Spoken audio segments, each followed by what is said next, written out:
देखिए ऐसे करेंगे इसको सॉल्व। पहले ही हमारे पास क्या दिया, एक सीरीज दी है एपी। पहले मैं लिख लूं क्या,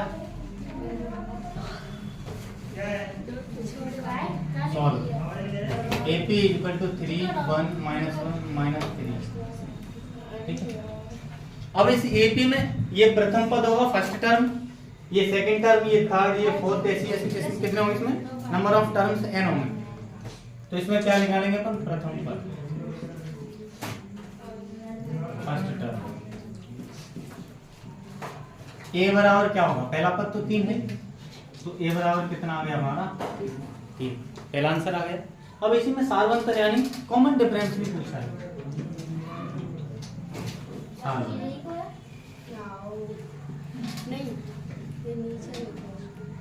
कॉमन डिफरेंस d बराबर क्या होता है, दूसरे पद में से पहले पद को घटा देना, चाहे तो इसमें से इसको घटाओ चाहे इसमें से इसको घटाओ, अंतर समान ही है, इसीलिए 1 - 3।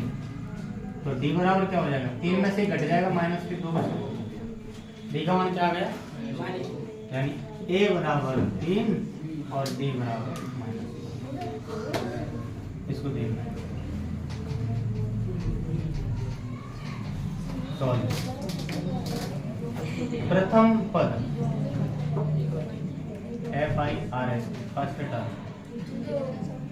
a बराबर 1/3, तो पहला पद आ गया। अब निकालना है सारवंतर, कॉमन डिफरेंस।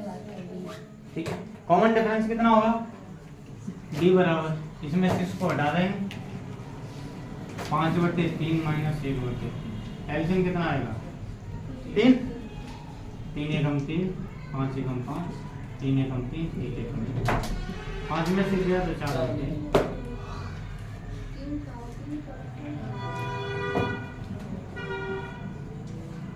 तो पहला पद क्या हो गया, a बराबर 1/3 और d बराबर 4/3।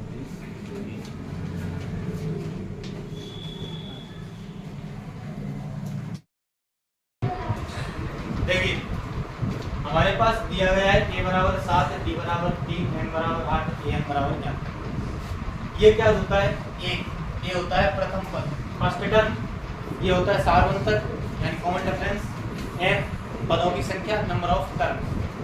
तो सबसे पहले हमको क्या कहते हैं, a d n, तो हम क्या करते हैं हमें पता है, जब भी मैं सॉल्व करूंगा तो हमारे पास एक फॉर्मूला होता है n वाम पद, कौन सा, n टर्म,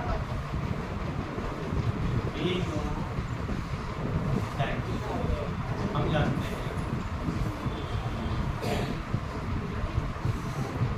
n वाम पद, n टर्म, an बराबर होता है a + n - 1, ये फॉर्मूला होता है n वां पद ज्ञात करने के लिए। an बराबर क्या होता है, a + n - 1 × d। अब an का मान कितना है निकालना है, an ही तो ज्ञात करना है। अब a का मान कितना है 7, n का मान 1, d का मान 7, 8 में से गया तो 21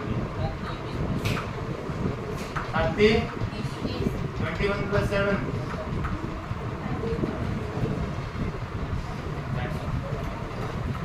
कैसे करेंगे,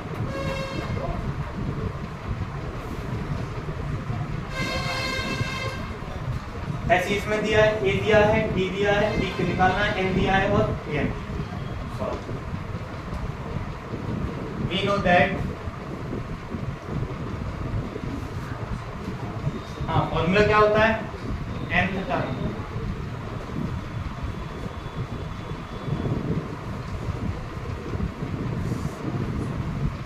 an बराबर a + n - 1,